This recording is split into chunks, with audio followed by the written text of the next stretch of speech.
Hey, I'm Ramon Ray, editor of Smart Hustle Magazine and smallbiztechnology.com in Brooklyn, New York, and we're at an amazing health and fitness studio. Gary, why don't you tell us your full name and the name of this amazing place we're at? Hi, my name is Gary Mahabir, and you're watching Knockout Performance right here in East Flatbush, Brooklyn. Awesome. And then tell us about Knockout Performance. Like, who are your typical customers and what are you trying to do here? Are we like, building He-Man here? Are we doing exercise? Or what's some of the stuff that we're doing here? We're very different. Knockout Performance is really a hybrid studio, and we married private strength and conditioning training with kickboxing. We cater for weight loss, and people just want to feel better about themselves and get healthier. Our demographic, or the people that we're really trying to get, are people who have wanted to always try kickboxing and have always found it a bit intimidating. I do. So this is a place that, you know, we come in and we usher people in a nice, gentle, safe program, and we always encourage people to work a little bit harder. Yeah, it is funny as you said that, because I think that sometimes in the fitness industry, again, I'm not in the fitness industry at all, but it is intimidating. You go by the studios, you see the sweat on the windows, people looking perfect, and you're like, nah, let me go home and get the remote and watch a movie. No, it's for people, you know, a lot of people feel like they have no hope, they don't know where to start. And so we feel like we give people the best option, the best place with the greatest community that will nurture them up to wherever they want to go. Love it, love it, love it. So Gary, let's talk about challenges. You started a business here. You're in Brooklyn, New York. It's a retail space. We call it retail, meaning it's a physical location, unlike my businesses that are online. What are some of the challenges you faced in starting the business and growing the business? Talk about maybe 2 or 3 things. Ramon, when I wake up, this is what I think about. Right. You know, I would say, obviously everything starts in the mind, and you know, I've been a coach for a very long time, but I've always had the mental conversation that, you know, I didn't quite know enough. I didn't quite have enough confidence and faith in my abilities. And I struggle with that too. You know, and if you get enough people, sometimes it's just one person to sort of like reaffirm, hey, listen, you've been doing this for a long time, you have success.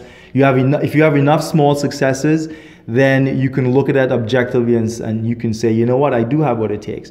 So for me, finally owning that I was good at what I did and believing it, and just say, you know what, I didn't know everything, but I know what I know, and just take one step at a time. And so the big conversation was I didn't have the money, all the money I needed, and I just made a decision that, you know what, it's not my job to have all the money. I'm going to do the best program, physical fitness program that I could do, because that's what I'm great at, and I would let the money find its way to me, and that's what happened. But I had to believe in what I was going to do. Absolutely. My mentor, well, I call him my mentor, a friend of mine, and Seth Godin. He's a marketer. Many people know him. You clearly know him. And he has a book out called What to Do When It's Your Turn. It's always your turn, where he talks about just taking a step. Because many of us in business, you know, those of us who haven't started, you know, them who haven't started what you're doing, it's fears keeping us back. So clearly the biggest challenge is that your headspace. The headspace, you know, just really, you know, being objective, and as we were talking recently about having the voices in your head, I think we all have them. And I've looked at a lot of self-help video, and you know, often you hear a lot of successful people say that they had voices, and sometimes you don't believe them, but it's probably true. Everyone has some voice or voices that will try to talk you out of what you're trying to do. You're not good enough. You don't have enough. You know, who are you to think that you can do it?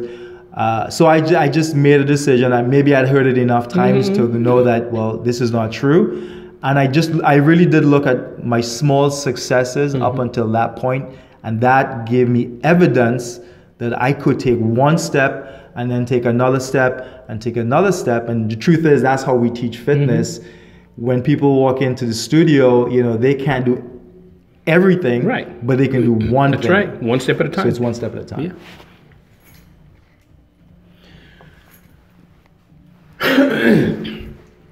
And then maybe a final question, Gary. Let's talk about marketing and hiring. I know there's 2 big things. Finance is another one, but a little more complicated and not my forte.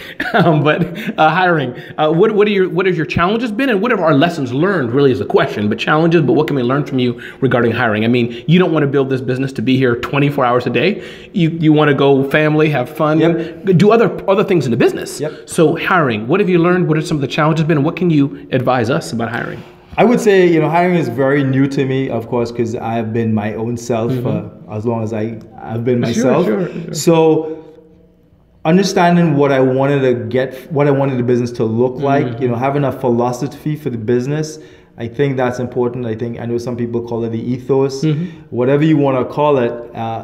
For me, this business had to reflect my philosophy and who I am internally and externally for fitness. So once I was able to clearly define that, at least have a really good idea, I was able to find people that I connected with on a fitness level, and I felt like we had a similar ethos. And even if they weren't fully exactly where I am, which you wouldn't want them to be, right? You know, so because we're trying to build, and we're also trying to build this thing together. Like, so it isn't just this is how I want my business to look like, and this is all it's ever going to be.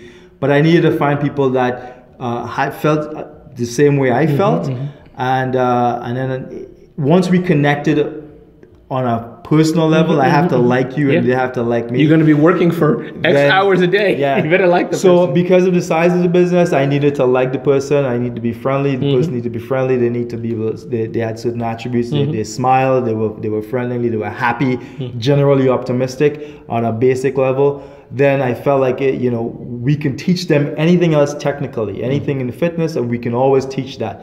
But some of those personality traits needed to be obvious. And then everything else I can teach you. And no, thank you very much. It's very important. And then marketing. Again, there's so much we can do about marketing. And I think we talked about doing a lot of handing out flyers in the local area. Because again, a gym is not something most people are not going to fly into or travel 20 miles for. So flyers have worked for you, said to a degree. What else are you looking at trying to do? Or have you said, Ramon, we tried it and it doesn't work? You know? Well, you know, I think we haven't tried everything. So there's nothing that I could say you know, across the board that doesn't work. Yes, old school marketing, getting outside, giving out flyers, that works. Being seen by people, that works. Talking to people, you know, this is New York City, and I know people say, well, you can't talk to people. But the truth is, it's New York. You absolutely can. And most people will talk to you if you talk to them. That's right. You know, so people want to be talked. Everybody has a story. So that works a lot. We found that word of mouth referrals are obviously the best. I think it's always been the case in fitness. Maybe it's a little bit different for other businesses, but word of mouth referral is fantastic. We've offered a lot of different promos for people who have referred other people because you know what you're going to get. So if you love your members and you love that culture, then you just have to keep, you know, getting more of the same people, and that's exactly what we want. Yeah, absolutely. All right. I heard the doorbell ring.